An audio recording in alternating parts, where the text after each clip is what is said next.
நம்ம எண்ணெய் எல்லாம் எதுவுமே சேர்த்தாம ஆவியில வேக வைக்கிற மாதிரி ஒரு ஹெல்த்தியான ஈவினிங் ஸ்நாக்ஸ் தான் பார்க்க போறோம். இந்த ஸ்நாக்ஸாவும் எடுத்துக்கலாம், பிரேக்ஃபாஸ்ட் டின்னருக்கும் எடுத்துக்கலாம். ரொம்ப நல்லா இருக்கும். மொத்தமே இதுக்கு 4 பொருள் இருந்தா போதும். Welcome to Ammumma's kitchen. வாங்க வீடியோக்குள்ள போய் எப்படி செய்யுதுன்னு பார்க்கலாம். இப்போ இதுக்கு முதல் பொருளா பாத்தீங்க அப்படின்னா ரவை தான் முக்கியமா தேவைப்படுது. இப்போ 1 கப் அளவுக்கு ரவை எடுத்திருக்கேன். இதுல பாத்தீங்க அப்படின்னா ரவையை ஊற வைக்கிறதுக்காக தண்ணியோ பாலோ சேர்த்துக்கலாம். நான் வந்து 1 கப்பு பால் சேர்த்துக்கிறேன். இந்த மாதிரி பால் சேர்த்தோம் அப்படின்னா எக்ஸ்ட்ராவா நல்ல டேஸ்டா இருக்கும். குழந்தைங்களுக்கு செய்யறதுனால நல்ல ஹெல்த்தியாவும் இருக்கும். இதை நல்லா இந்த மாதிரி மிக்ஸ் பண்ணி விட்டுறலாம்.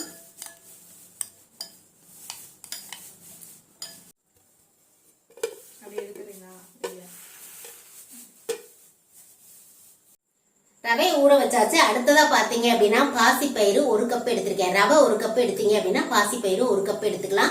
உங்களுக்கு பாசிப்பயிறு குறைவா போதும் அப்படின்னா கொஞ்சம் கம்மியா கூட எடுத்துக்கலாம். அதிகமா இருந்துச்சுன்னா நல்லா இருக்கும். நான் அதனால 1 கப் அளவுக்கு எடுத்துட்டு லேசா வறுத்துட்டு இதுல 1.5 கப் அளவுக்கு தண்ணி விட்டு நல்லா சிம்ல வச்சு தனியா பாத்திரத்திலேயே வேக வச்சு எடுத்து வச்சிருக்கேன். இந்த மாதிரி நல்லா மலர வேக வச்சு எடுத்து வச்சுக்கலாம். இந்த மாதிரி எல்லாம் செஞ்சுட்டோம் அப்படின்னா இந்த டிஷ் பண்றதுக்கு ஒரு 20 நிமிஷமே நமக்கு போதும். இப்ப இதுவும் ரெடியா இருக்கு. அடுத்தது நம்ம டிஷ் பண்ண ஆரம்பிச்சிடலாம். இப்போ கடாய் வச்சு 1 டேபிள் ஸ்பூனுக்கு நெய் போட்டுக்கலாம். நெய் பார்த்தீங்க அப்படின்னா கொஞ்சம் அதிகமாகவோ குறைவாகவோ சேர்த்துக்கலாம். கொஞ்சமாக சேர்த்தோம் அப்படின்னா நல்லா வாசனையாக இருக்கும். இப்போ நெய் உருகி வந்ததும் இது மாதிரி ஒரு 10 முந்திரி பருப்பு சேர்த்தோம் அப்படின்னா நல்லா இருக்கும். இதெல்லாம் ஆப்ஷனல் தான், வேணும் அப்படின்னா சேர்த்துக்கலாம்.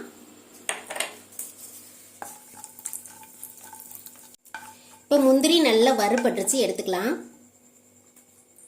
முந்திரி எடுத்து வச்சாச்சு. அடுத்தது அதே நெய்யில் பார்த்தீங்க அப்படின்னா கொஞ்சம் வந்து இந்த மாதிரி தேங்காவை சின்ன சின்னதாக கட் பண்ணி வச்சிருக்கேன்.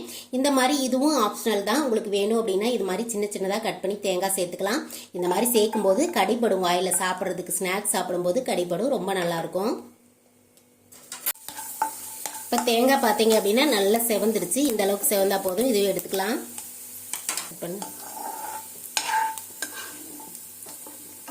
இப்போ அதே நெய்லேயே 1.5 கப் அளவுக்கு தேங்காய் துருவல் எடுத்திருக்கேன். இந்த மாதிரி தேங்காய் துருவல் அதிகமாக சேர்த்தோம் அப்படின்னா அந்த ஸ்நாக்ஸ் நல்லா இருக்கும். இது வந்து 3வது மெயினான பொருள். இதை உள்ள சேர்த்துக்கலாம். இப்போ தேங்காவை ஓரளவுக்கு செவக்க வதக்கிக்கலாம். இப்போ தேங்காய் பார்த்தீங்க அப்படின்னா நல்லா செவக்க வதங்கிருச்சு.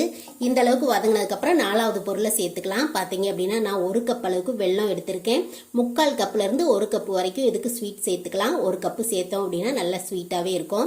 இதை வந்து உள்ளே சேர்த்துக்கிறேன். மண்ணு கல் இருக்கிற வெள்ளமாக இருந்துச்சு அப்படின்னா நீங்கள் வந்து இதை கரைச்சி கூட சேர்த்துக்கலாம்.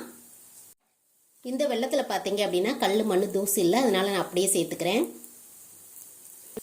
இது கூடவே 1 டேபிள் ஸ்பூன் அளவுக்கு தண்ணி விட்டோம் அப்படின்னா சீக்கிரமா நம்மளுக்கு இது வந்து வதங்கி வரும். அதுக்காக நான் தண்ணி விட்டுக்கிறேன். வெல்லம் சீக்கிரமா கரைஞ்சு வரும்.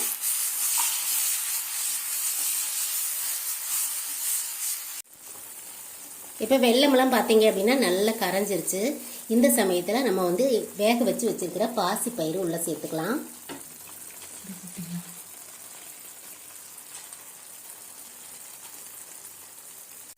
இதில் ஒரு 2 பிஞ்ச் அளவுக்கு உப்பு சேர்த்துக்கலாம். ஸ்வீட்டு வந்து நல்லா எடுத்து கொடுக்கும். கூடவே வாசனைக்காக ஏலக்காய் பொடி சேர்த்துக்கலாம். இந்த மாதிரி ஏலக்காய் பொடியும் ஆப்ஷனல் தான், உங்களுக்கு வாசனையாக இருக்கணும் அப்படின்னா கொஞ்சமாக சேர்த்துட்டா நல்லாயிருக்கும்.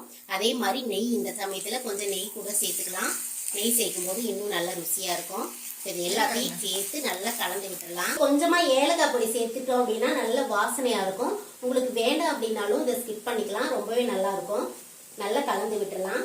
இப்போ பார்த்தீங்க அப்படின்னா நல்லா கலந்து வந்துடுச்சு. நல்லா கலந்து வந்ததுக்கப்புறம் லேசாக அந்த மாதிரி மசிச்சு விட்டு பாதியை நம்ம எடுத்து வச்சுக்க போகிறோம். பாதியை எடுத்து வச்சுட்டு நம்ம கலந்து வச்சுருக்கோம் இல்லையா ரவை, அதை வந்து உள்ளே சேர்த்துக்க போகிறோம். இப்போ பாதி எடுத்து வச்சு இதை தான் நம்ம ஃபில்லிங்காக எடுத்துக்க போகிறோம்.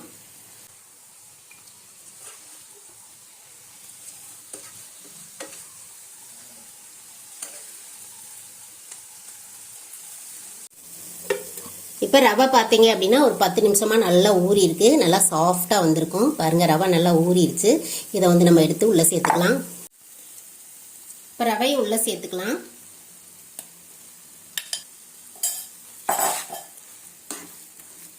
சேர்த்துட்டு எல்லாத்தையும் நல்லா மொத்தமாக நல்லா கலந்து விட்டுடலாம். ரவையை உள்ளே சேர்த்து ஒரு 2 நிமிஷம் நல்லா கலந்து விட்டாச்சு. ரவை இந்த அளவுக்கு வெந்தால் போதும். இன்னும் கொஞ்சம் நம்ம ஒரு 10 நிமிஷம் ஆவியிலையும் வைக்க போகிறோம். அதனால இப்போ இதை வந்து ஆற விட்டுடலாம். ஒரு 5 நிமிஷத்துக்கு அப்புறம் நம்ம கை பொறுக்கிற சூடு வந்ததுக்கப்புறம் இதை வந்து இலையில வச்சு மடிச்சுக்கலாம். பார்த்தீங்க அப்படின்னா நம்ம கலந்து வச்சோம்ல ரவை, அது நல்லா ஆறிக்கிட்டு இருக்கு ஒரு 5 நிமிஷம். அடுத்ததாக பார்த்தீங்க அப்படின்னா பூரணம் பாதி எடுத்து வச்சோம்ல, அதில் வந்து துண்டு துண்டாக நறுக்குன தேங்காவை வறுத்து எடுத்திருக்கோம், முந்திரியும் வறுத்து எடுத்திருக்கோம். அதை வந்து இந்த பூரணத்தில் சேர்த்துக்கலாம். நல்லா கடிப்படும் போது ரொம்ப நல்லா இருக்கும். அடுத்ததா பார்த்தீங்க அப்படின்னா நம்ம வந்து மடிக்கிறது இன்னைக்கு இலையில மடிக்க போறோம். அதனால இந்த இலையை வந்து வாட்டி எடுத்துக்கலாம். வாட்டி எடுக்கும்போது தான் நம்மளுக்கு மடிக்கும் போது கிளியாம இருக்கும். அதுக்காக இப்போ வாட்டிக்கலாம்.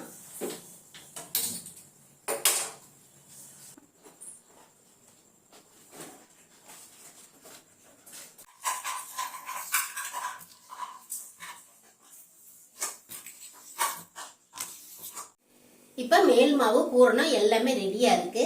அடுத்தது நம்ம இதை வந்து ரெடி பண்ணிட்டு ஆவியில வைக்க வேண்டியதான். இப்போ இலையில வச்சு மடிச்சுக்கலாம். இப்போ நம்ம வாட்டி வச்சிருக்கிற இலையை எடுத்து வச்சுக்கலாம். அடுத்ததா நம்ம மேல் மாவு செஞ்சு வச்சிருக்கோம் இல்லையா, அதை எடுத்துக்கலாம். இப்போ பார்த்தீங்க அப்படின்னா வெது வெதுப்பா கையில் தொடுற அளவுக்கு ஆறி இருக்கு. இப்போ எந்த அளவுக்கு உங்களுக்கு வந்து ஸ்நாக்ஸ் பெருசாக மடிக்கிறீங்களோ அந்த அளவுக்கு நீங்கள் எடுத்துக்கலாம். இப்போ இந்த அளவுக்கு மாவு எடுத்து நடுவில் பூரணம் வைக்கிறதுக்கு அளவுக்காக நம்ம இந்த மாதிரி குழி மாதிரி பண்ணிக்கலாம்.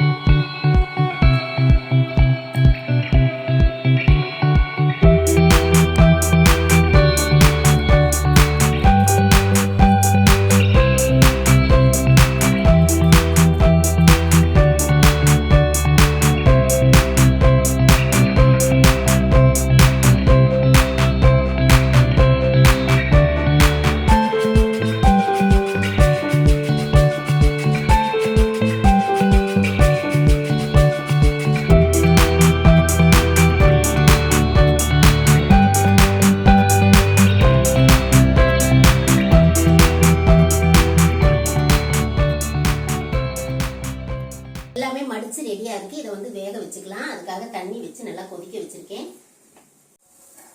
இப்போ ஆவியில் வேக வைக்கிறதுக்காக ஒரு 1/2 லிட்டருக்கு தண்ணி ஊற்றிருக்கேன். தண்ணி நல்லா கொதிச்சிருச்சு. மேலே வந்து இந்த மாதிரி ஒரு ஸ்டீமர் வச்சுக்கலாம். நீங்கள் வந்து இதை இட்லி பாத்திரத்துலையும் வேக வச்சுக்கலாம்.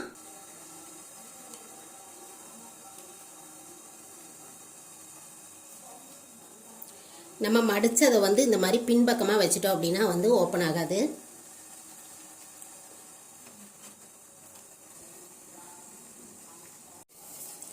இப்போ ஒரு மூடி போட்டு மூடி வச்சு ஒரு 10 நிமிஷத்துக்கு மட்டும் வேக விட்டால் போதும்.